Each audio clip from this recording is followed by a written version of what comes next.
Hola, nosotros somos Alberto Castillo, Luis Martínez, André Marqueda y Javier Zamora.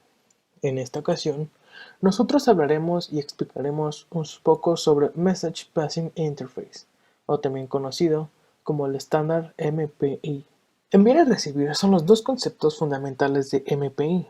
Casi todas las funciones de MPI se pueden implementar con llamadas básicas de envío y recepción.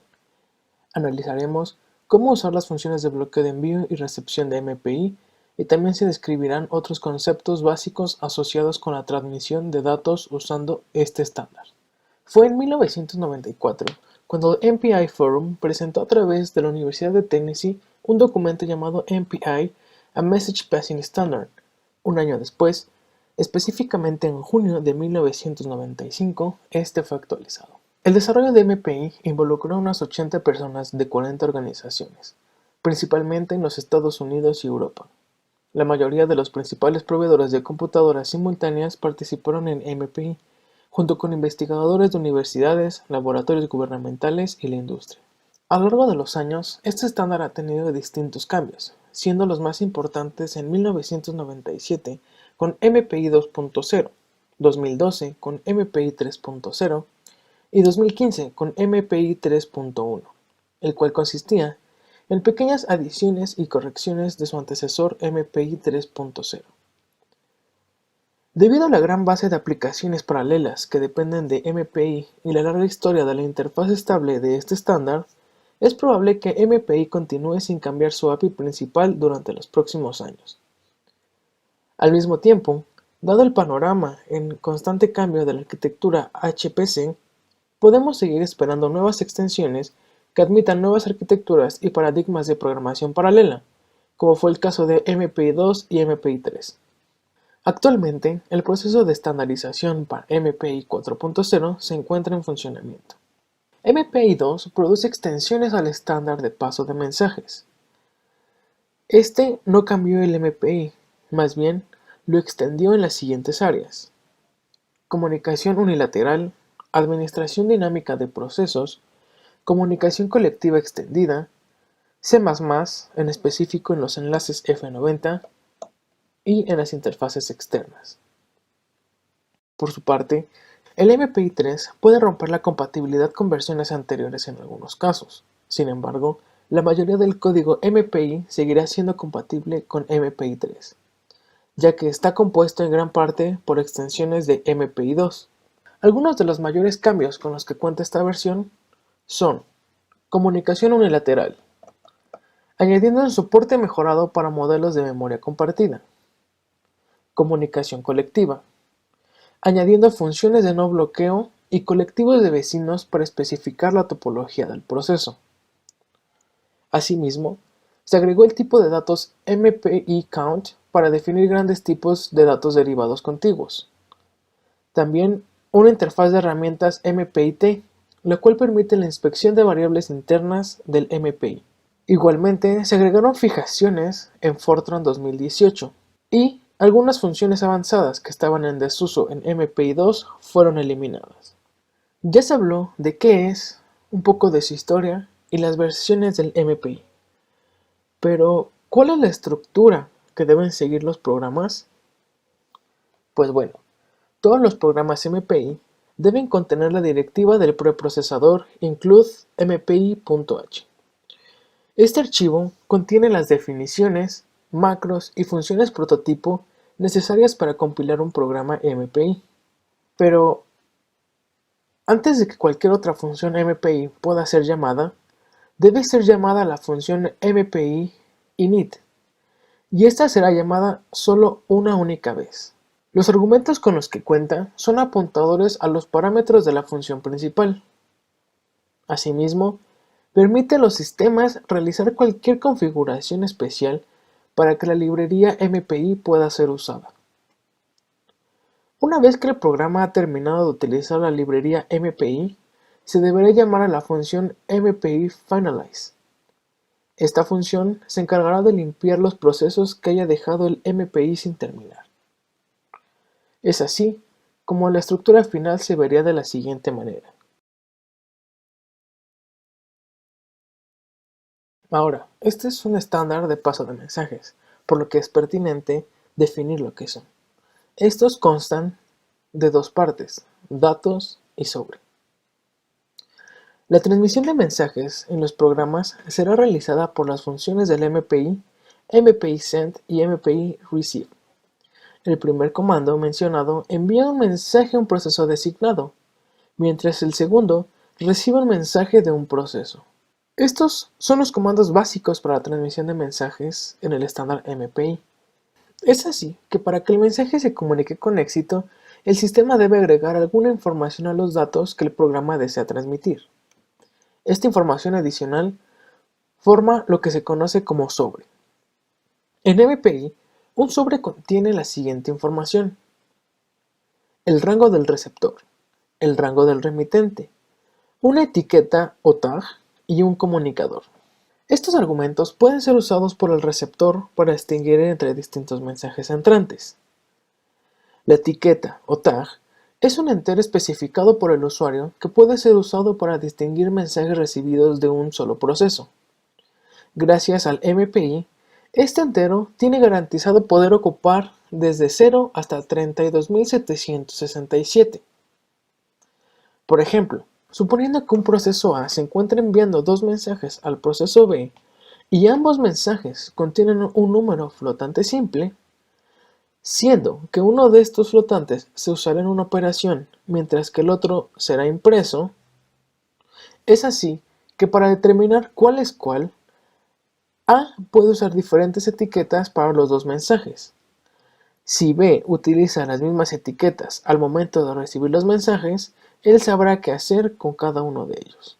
Por su parte, un comunicador es básicamente una colección de procesos que pueden enviar mensajes el uno al otro. Ahora, he mencionado el MPI Send y MPI Receive. Estos dos comandos son los que funcionan para el envío y recepción de mensajes. A continuación, André les hablará un poco más acerca de esto. Ahora bien, continuaremos con este análisis de MPI. Mi nombre es Narváez Marqueda Ricardo André y vamos a indagar un poco sobre la comunicación colectiva. Como una breve introducción, vamos a ver que el MPI se puede reducir a básicamente dos situaciones: el envío y la recepción de mensajes. En la siguiente animación vamos a visualizar cómo funciona en esencia ese envío y recepción. Primero, el proceso A decide que un mensaje debe enviarse al proceso B. El proceso A luego empaqueta todos sus datos necesarios en un buffer para el proceso B. A estos búferes se les conoce como sobres o envelopes, ya que los datos se empaquetan en un solo mensaje antes de la transmisión. Una vez que estos datos ya están empaquetados y listos en el buffer, el dispositivo de comunicación, que a menudo es una red, es responsable de enrutar el mensaje a la ubicación adecuada. La ubicación del mensaje está definido por el rango del proceso. Aunque el mensaje se enruta al proceso B, este aún tiene que reconocer que quiere recibir los datos del proceso A. Una vez que se hace esto, los datos se han transmitido.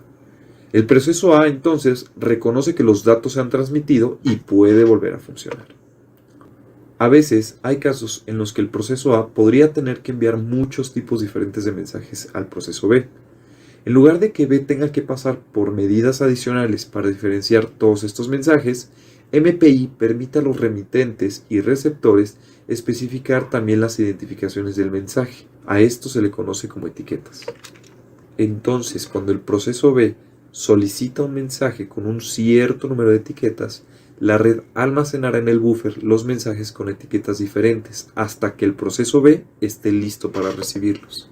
Podemos verlo como un cierto juego de semáforos, en donde ambos procesos deben estar listos para enviar y recibir mensajes.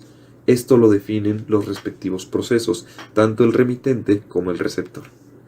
El propósito de esta exposición no es en particular indagar muy profundamente en el código, pero sí vale la pena visualizar este ejemplo de envío y recepción implementado en C, con el propósito de mostrar realmente lo sencillo que es.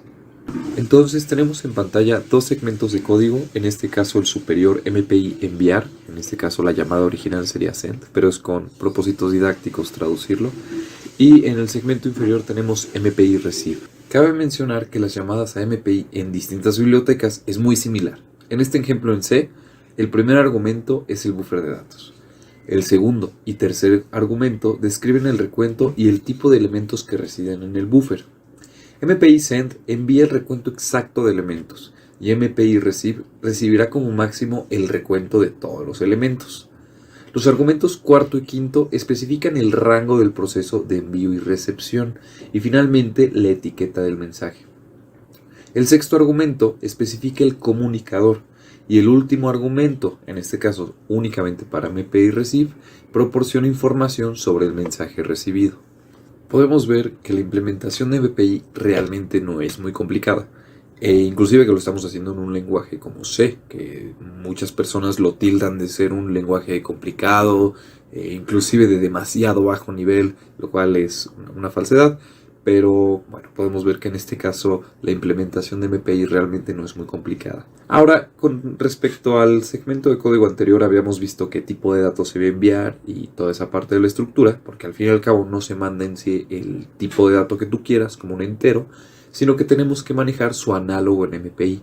Entonces, vamos a ver esta tabla a continuación, en la cual podremos ver algunos equivalentes de MPI y su respectivo en C. Podemos observar que básicamente tenemos casi todos los tipos de elemento. Tenemos entero corto, entero largo, entero muy largo, caracteres, etcétera, etcétera, ¿no? La única distinción entre un formato MPI o una estructura de datos MPI, recordemos, nada más como comentario, estas no son clases, ¿no? En el caso de C estamos trabajando con estructuras de datos en particular. Entonces, bueno, regresando a la tabla, tenemos casi todos los tipos de datos que maneja C. Esto con el propósito de que sea más fácil la conversión o casteo para su posterior envío, en este caso empaquetado y envío. Lo que sí cabe mencionar y que es muy interesante en MPI, particularmente, reitero, en esta implementación en C, es la implementación de los caracteres. MPI lo maneja como byte. Los caracteres al fin y al cabo manejan una estructura de 2 hexadecimales, ¿no? Sabemos que para representar un hexadecimal en binario pues requerimos de 4 bits y por supuesto para representar 2 hexadecimales concatenados pues requeriríamos de 4 más 4 bits, 8 bits, que es un byte, ¿no? Entonces ese manejo de caracteres es lo que nos hace que todo el manejo de cadenas, conversión ASCII, Unicode o cualquier otro formato de texto sea muchísimo más sencillo, porque tienes los datos natos, por decirlo así, tienes los datos crudos en bits, como un flujo de bits, lo cual por supuesto hace que el proceso de comunicación sea mucho más sencillo. Ahora bien, veamos un poco sobre el procesamiento colectivo, ahora que ya sabemos lo fundamental sobre la comunicación. La comunicación colectiva es el proceso que involucra a un grupo de elementos de procesamiento. A estos les denominamos nodos, ¿no? Y efectúan una transferencia de datos entre todos o algunos de estos elementos de procesamiento. Antes de entrar a profundidad a todos estos elementos que estamos viendo en pantalla, esta es una imagen de ejemplos de comunicación colectiva. Solamente es para familiarizarse con la visualización de los nodos y la información. Veremos más adelante con animaciones. Procuraré hacer lo mejor que pueden en materia de animaciones para poder ejemplificar estos casos. Pero bueno, en pantalla tenemos Broadcast, Scatter, Gather y Reduction. Vamos a ver a profundidad cada uno de ellos y adicionalmente vamos a ver las variaciones que pueden existir. Ahora, antes de entrar a la parte de las animaciones y cómo funcionan los protocolos de comunicación y la topología de la comunicación, vamos a explicar un concepto clave que se llama barreras, ¿no? En este caso MPI Barrier, el cual es fundamental en todos los protocolos de comunicación que vamos a ver más adelante, todas las formas de distribución de información y distribución de procesamiento. Vamos a ver cómo funciona esa parte de la barrera. Entonces, tenemos una ilustración aquí muy sencilla, básicamente es una representación de 4 momentos distintos en el tiempo. Y la representación de cada círculo es un nodo, el cual está haciendo un proceso, ¿no? Podemos ver que barrier es un nombre de una función bastante descriptivo. Básicamente la función forma una barrera y ningún proceso en el comunicador puede traspasar la barrera hasta que todos los nodos llamen a la función. El eje horizontal pues obviamente representa la ejecución de un programa y como mencioné anteriormente los círculos representan diferentes procesos. pero vamos a explicarlo de una manera más didáctica. Entonces básicamente vamos a ver cada cuadrante respectivamente. Aquí tenemos T1, el nodo 0 básicamente ha llamado a la función MPI barrier, es decir, ha impuesto una barrera.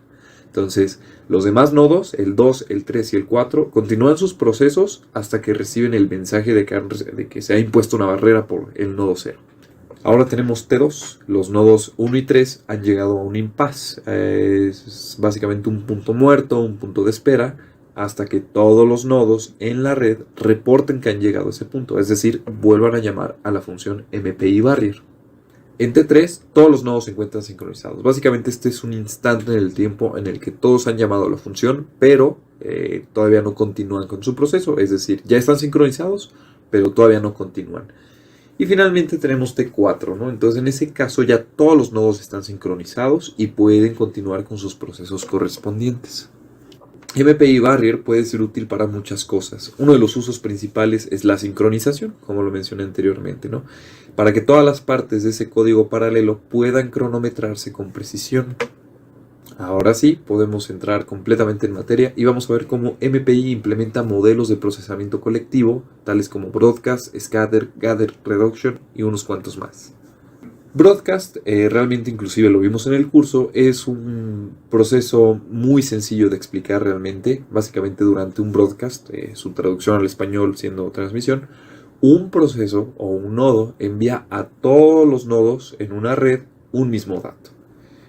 Uno de los principales usos de este broadcast es enviar la entrada del usuario a un programa paralelo o, por ejemplo, enviar parámetros de configuración a todos los procesos. MPI Broadcast es entonces uno de los procesos más sencillos de explicar, uno de los procesos colectivos más fáciles también de visualizar.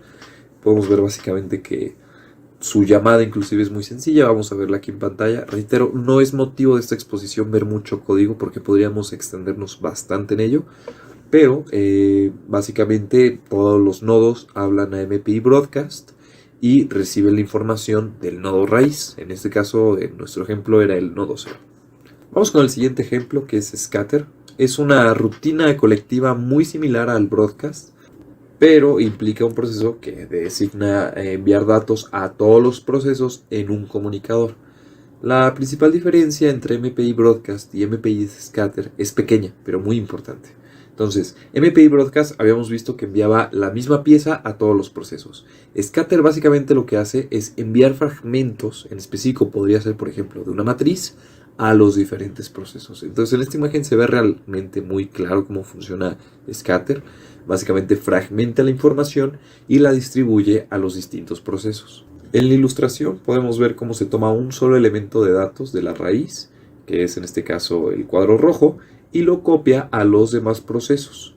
MPI Scatter toma una matriz de elementos y distribuye los elementos en el orden de rango del proceso.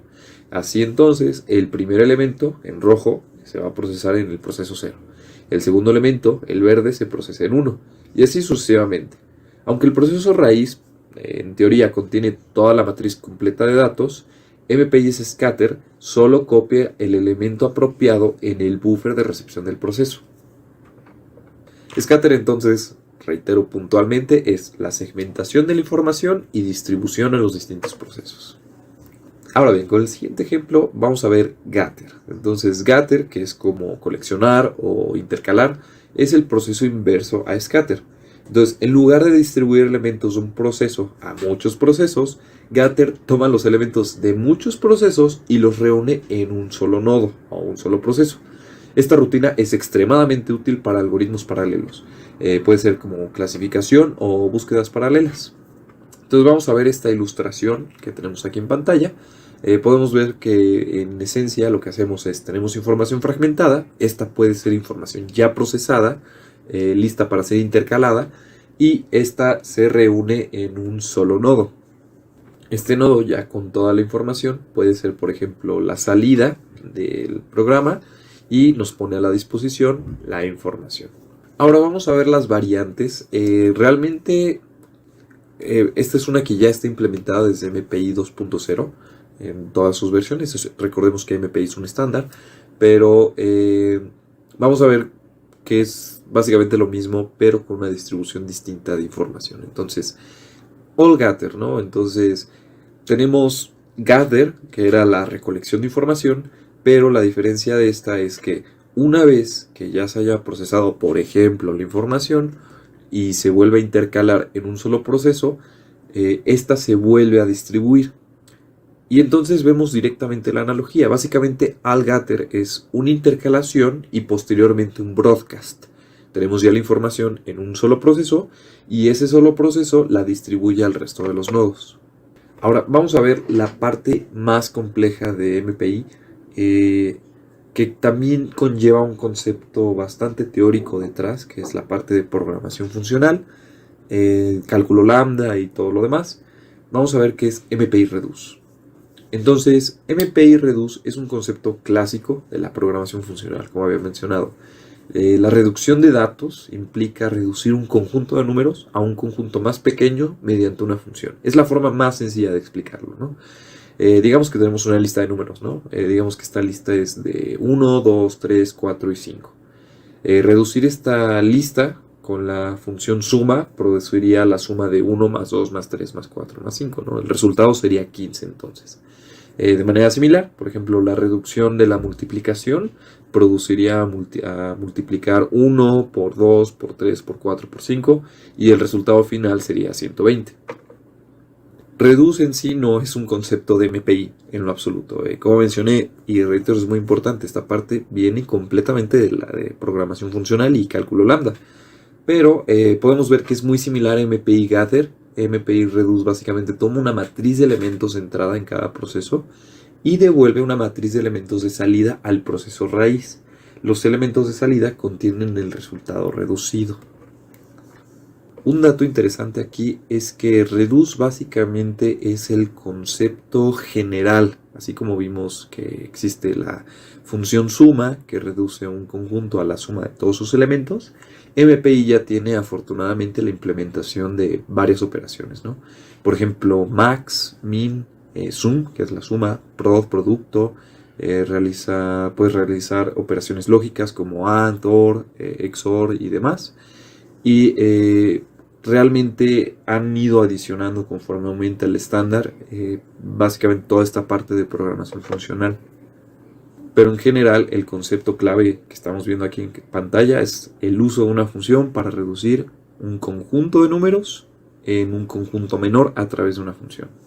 Y por supuesto su variable al reduce. Esto ya se veía venir porque tenemos la misma característica que Gather, ¿no? Entonces quizá queremos que esa información no solo esté disponible en un solo nodo. Quizá queremos que posteriormente a la reducción de la información a través de una función, esta esté disponible para todos los nodos. Entonces al reduce es básicamente un reduce seguido de un broadcast. Ahora bien, como conclusiones de esta parte en particular de procesamiento colectivo, quiero mencionar que esto no son todas las posibles funciones ni todos los posibles métodos de comunicación entre nodos ni distribución de información. Realmente esto va tan lejos como la imaginación llegue, ¿no? Puede haber una combinación de algoritmos inclusive, ¿no? Entre broadcast, scatter, y estos pueden ser implementados en una misma ejecución o en un mismo programa. Pero estos son básicamente los esenciales para entender los conceptos detrás de MPI. Entonces, ahora vamos a continuar con la siguiente parte, que es implementaciones en la industria. En materia de MPI y su efecto en la industria y las aplicaciones que puede tener, básicamente nos reducimos a dos bastante importantes, que en este caso sería LAM y MPICH, ¿no? Por ejemplo, el caso de MPICH, que se le conocía también como MPICH2, es una implementación portátil y de libre acceso de MPI. Entonces es un estándar para el paso de mensajes, lo mismo que ya vimos anteriormente, que se utilizan en computación paralela, ¿no? LAM, diagonal MPI, es uno de los predecesores del proyecto OpenMPI, que a su vez OpenMPI representa toda una parte de comunidad que se dedica a la implementación del MPI, pero de siguiente generación, ¿no? Entonces llevándolo a una sección que se llama High Performance Computing o computación de alto rendimiento. Entonces, teniendo ya esto en mente, pues una de las primeras aplicaciones que apareció de MPI, en particular LAM, fue el Centro de Supercomputación de Ohio, ¿no? Otro ejemplo es el Argonne National Library, que continuó desarrollando MPICH durante más de una década y ahora ofrece el MPICH2, que se corresponde a la implementación del estándar MPI-2.1.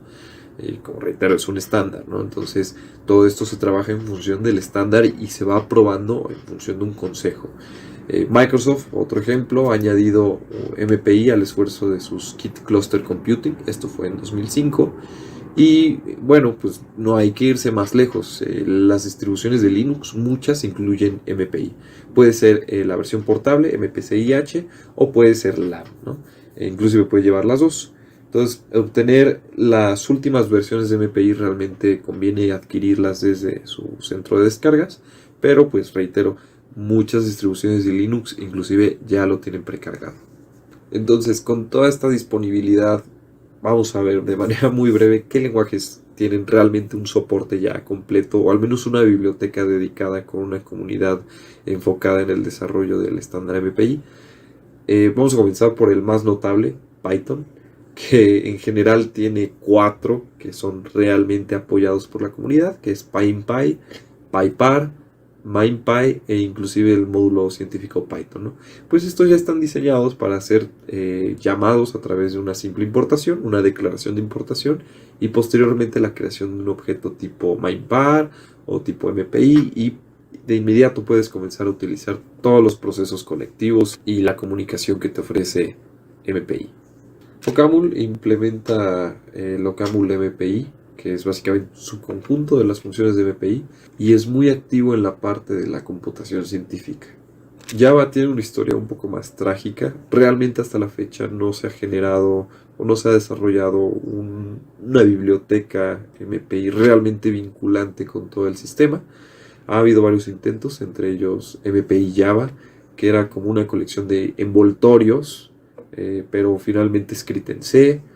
Tenemos la API MPJ, que estaba diseñada para ser más orientada a objetos, ¿no? Y actualmente el que está en desarrollo y parece tener mayor tracción es MPJ Express, que está siendo supervisado por Brian Carpenter y Mark Baker, que son dos figuras muy importantes en el estándar MPI.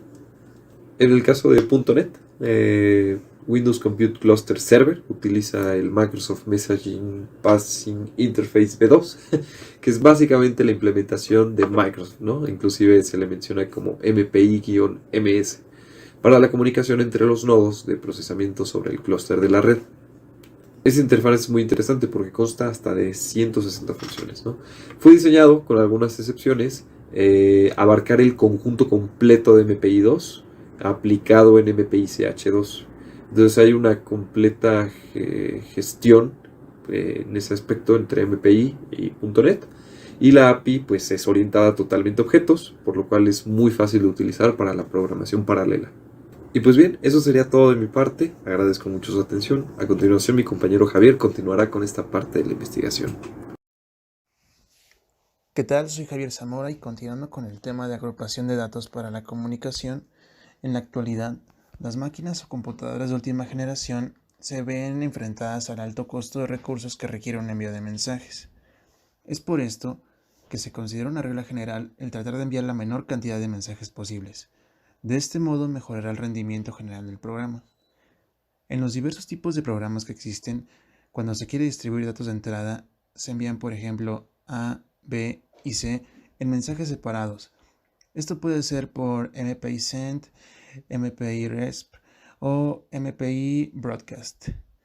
Por otro lado, es necesario poder mejorar el rendimiento del programa enviando los 3 valores de entrada en un único mensaje.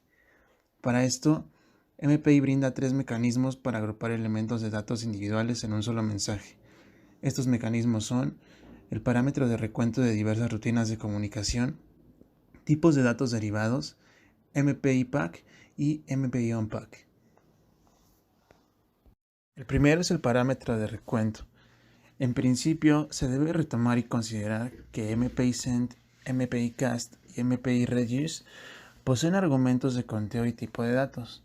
Estos parámetros dan paso al usuario a agrupar elementos de datos que tienen el mismo tipo básico en un mismo mensaje. Para usar esto, se debe considerar que los elementos de datos agrupados deben almacenarse en ubicaciones de memorias continuas. Cabe destacar que de un modelo de memoria con asignación continua, todo el espacio lógico de un proceso debe estar ubicado de forma contigua en memoria principal. En otras palabras, esto es en direcciones físicas consecutivas. Y cuando el proceso finaliza, libera la memoria ocupada. Dado que se da la garantía de que todos los elementos de la matriz se almacenan en ubicaciones de memoria continua, si se desea enviar los mensajes de una matriz a un subconjunto de otra determinada matriz, se puede hacer en un solo mensaje. Para los tipos derivados y MPI Type Struct, otra opción a implementar puede verse como almacenar A, B y N en una estructura con 3 miembros, donde 2 sean flotantes y uno sea de tipo entero. A partir de esto se puede intentar usar el argumento del tipo de datos MPI Broadcast o Bcast como se abrevia. Y la dificultad aquí sería que nuestra data type es MPI data type, el cual es un tipo de dato en sí mismo que no es lo mismo que un tipo definido por el usuario mismo en C. Tomando como suposición la primera imagen del código y la definición de la variable inDataType, que es la segunda imagen que aparece, el programa tenderá a fallar. Los detalles dependen de la implementación de MPI que se está utilizando. Si se tiene un compilador ANSI C, este va a marcar un error en la llamada a MPI Broadcast, ya que inDataType no tiene el tipo MPI DataType.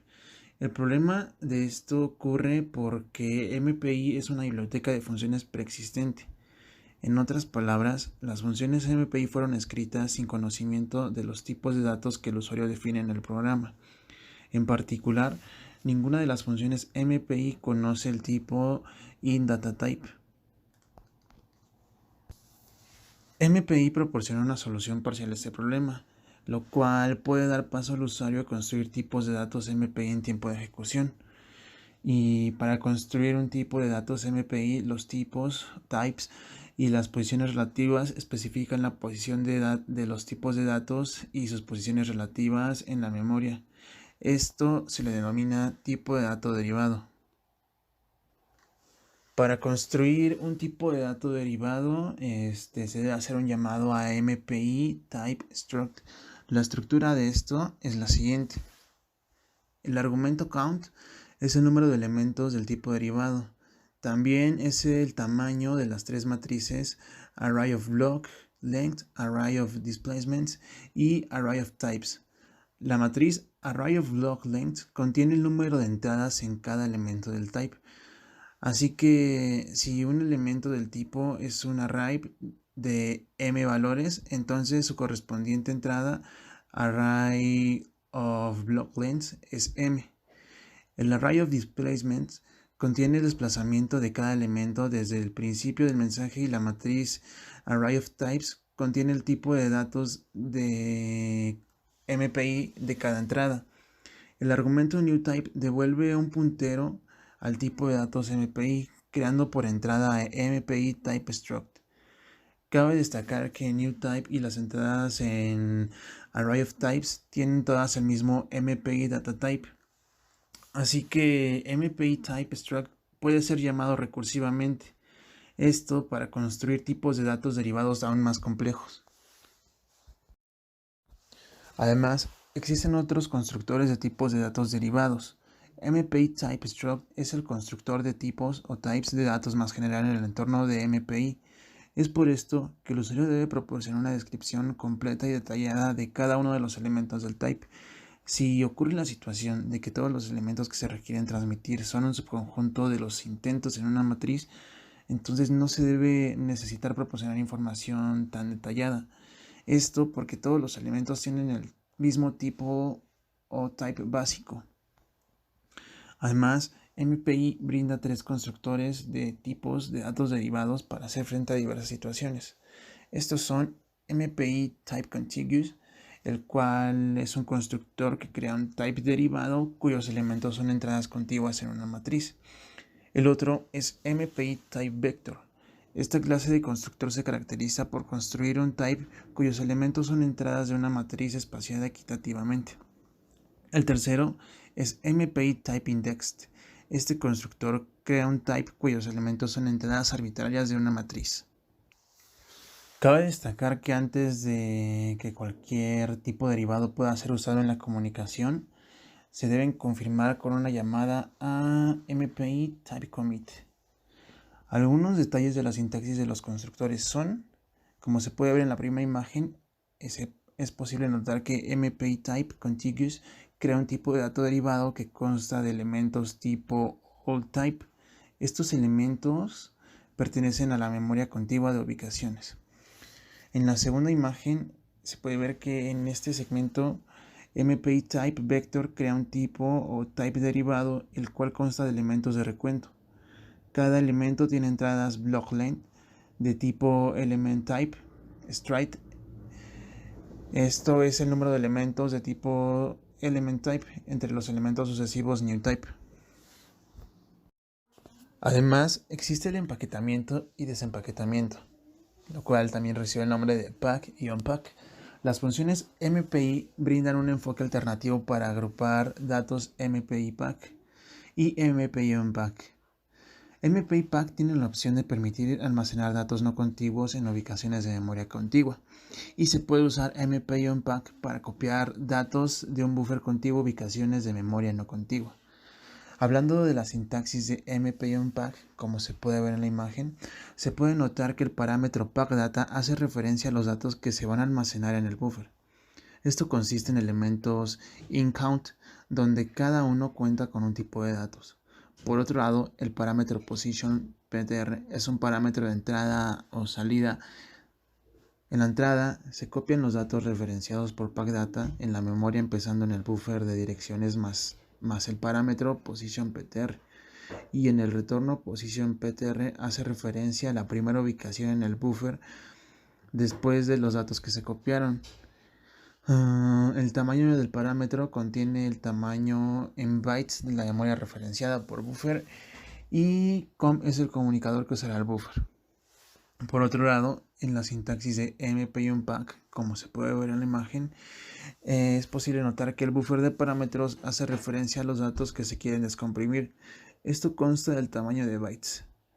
Además, el parámetro positionPTR vuelve a ser un parámetro de entrada-salida.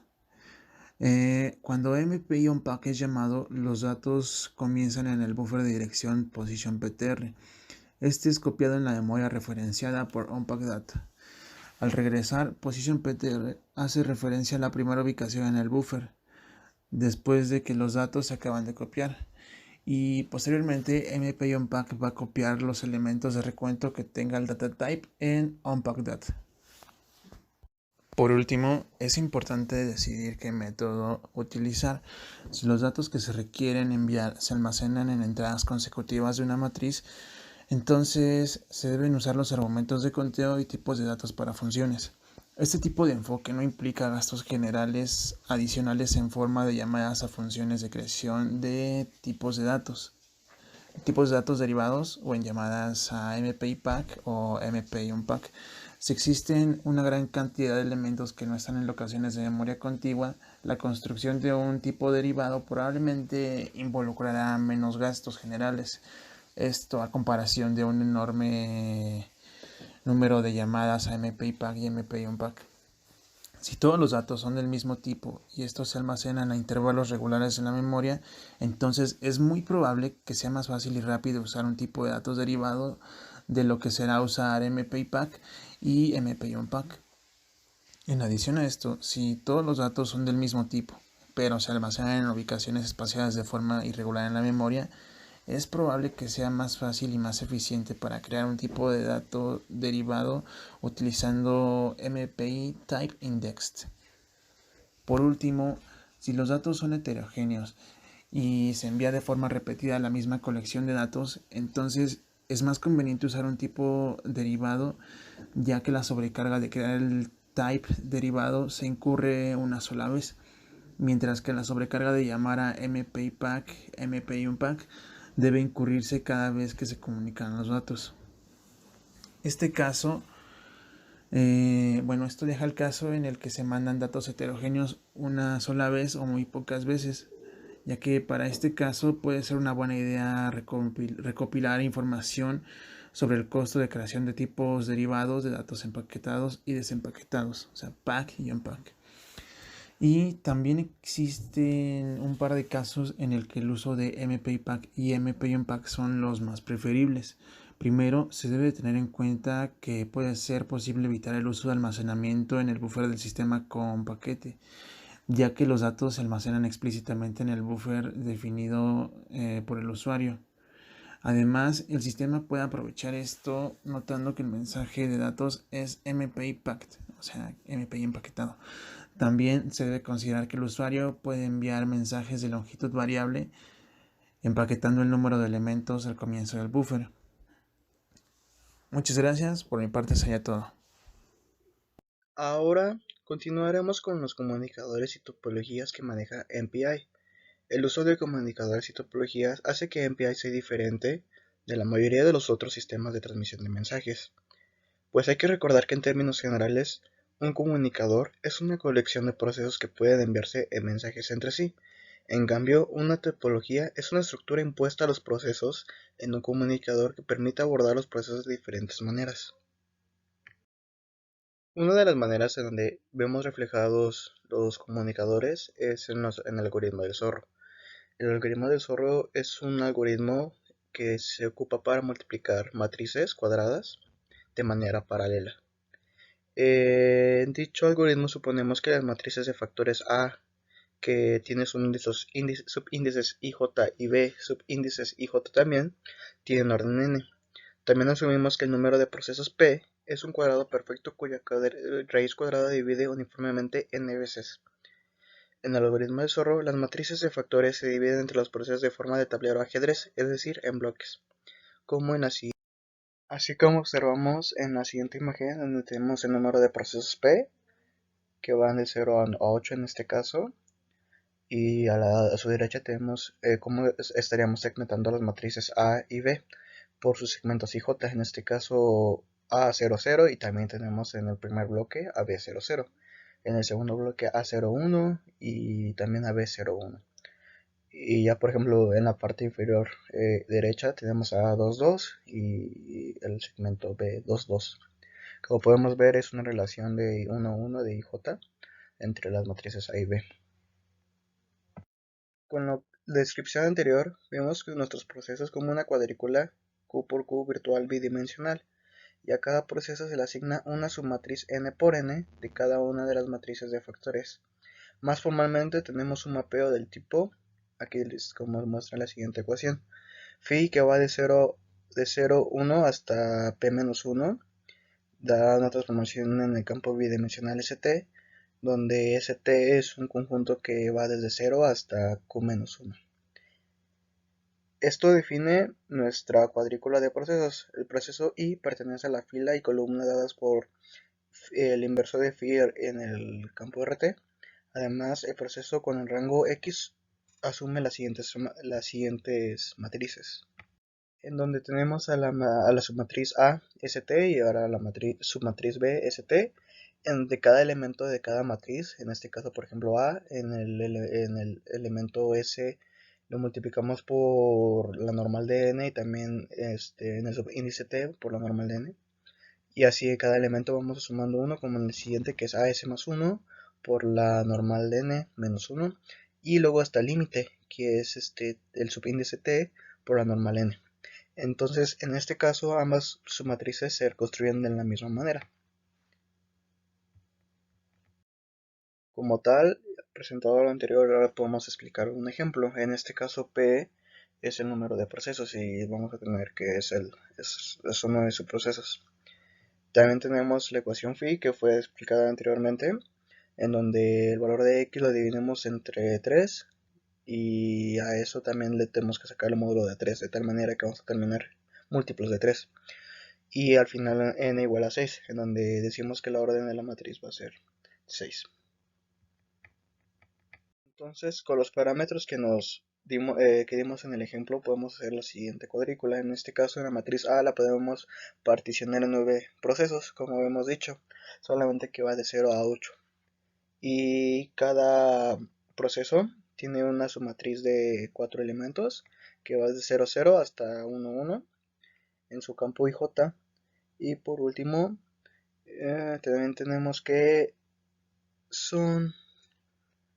una matriz de orden 6. En este caso va de 0, 0 hasta 5, 5. Entonces una matriz de 6 por 6. En el algoritmo del zorro, los bloques de submatrices ARS y BST, donde se va de 1 en 1, de 0 hasta Q-1, son multiplicadas y acumuladas en el proceso phi inverso en el campo RT. Por lo que aquí tenemos un algoritmo básico para poder llevarlo a cabo. En este caso, dentro de un ciclo en el cual definimos el número de pasos de 0 hasta paso que sea el límite, el número de procesos, vamos haciendo un brinco de 1 en 1. Primero tenemos que elegir una submatriz de A desde cada renglón de procesos. El tablero de ajedrez que habíamos escrito, tenemos que elegir una. Luego, en cada fila de procesos, transmite la submatriz elegida en esa fila a los otros procesos en esa fila. Es decir, empezamos a establecer un proceso de comunicación. 3. En cada proceso, multiplica la nueva matriz recibida de A por la submatriz de 6 que resida en el proceso de ese momento. Es decir, que dicha matriz ya va a ser conocida y tenemos que andar comunicándola ante cada proceso para que, de acuerdo al número 4, en cada proceso, enviar la submatriz de B al proceso directamente arriba, o sea, el que se llevó a cabo, y enviar la submatriz en la última fila. Dicha submatriz escogida en el campo RT, H fila, es ARU, donde U está dado por el valor que tenga en ese momento de R más el número de pasos y le sacamos el módulo para que sea un múltiplo del proceso. Ahora, en cuanto a los comunicadores, si nosotros intentamos implementar el algoritmo del zorro, se hace evidente que nuestro trabajo se verá facilitado en gran medida si podemos tratar ciertos subconjuntos de procesos como un universo de comunicación, al menos de forma temporal. Por ejemplo, tenemos el siguiente código, en donde cambiamos el proceso número 2 que teníamos anteriormente por el siguiente. En cada fila de procesos transmite la submatriz elegida en esa fila a los procesos en esa fila. Entonces, como vemos aquí, existe nuestro propio universo de comunicación. Sería útil tratar de cada fila de procesos como un universo de comunicación, mientras que en la declaración, en este caso en el paso número 4, en cada proceso envía la submatriz de B al proceso directamente arriba. En los procesos de la primera fila envía la submatriz a la última fila. Sería útil tratar de tratar cada columna de procesos como un universo de comunicación. Es la ventaja que muestra el MPI, el Message Passing Interface, el poder tratar cada proceso como un proceso de comunicación, un universo de comunicación. Como se ha estado observando, el mecanismo que proporciona MPI para tratar un subconjunto de procesos como un universo de comunicación, pues es el comunicador. Hasta ahora hemos definido vagamente un comunicador como una colección de procesos que pueden enviarse mensajes entre sí. Sin embargo, ahora también tenemos que construir nuestros propios comunicadores, y para esto necesitaremos una discusión más cuidadosa, en este caso, del MPI con Word. En MPI hay dos tipos de comunicadores, intracomunicadores e intercomunicadores. Los intracomunicadores son esencialmente una colección de procesos que pueden enviarse mensajes entre sí y participar en operaciones de comunicación colectiva. Por ejemplo, el MPI con Word es un intracomunicador y nos gustaría que cada fila y cada columna de procesos que el nombre implica se utilicen para enviar mensajes entre procesos que pertenecen a intracomunicadores disjuntos. Por ejemplo, un intercomunicador sería un conjunto de procesos recién creado que formaron un intracomunicador que podría ser un intercomunicador a la vez. Solo hablaremos en este caso de los intercomunicadores, pues se remite a nuestra investigación al interesado para obtener detalles sobre el uso de intercomunicadores, en este caso de sus componentes, que es un grupo y un contexto. Un grupo es una colección ordenada de procesos. Si un grupo consta de p procesos, a cada proceso del grupo se le asigna un rango único, que es solo un número entero no negativo en el rango de 0 a p-1, que va dando saltos de 1 en 1.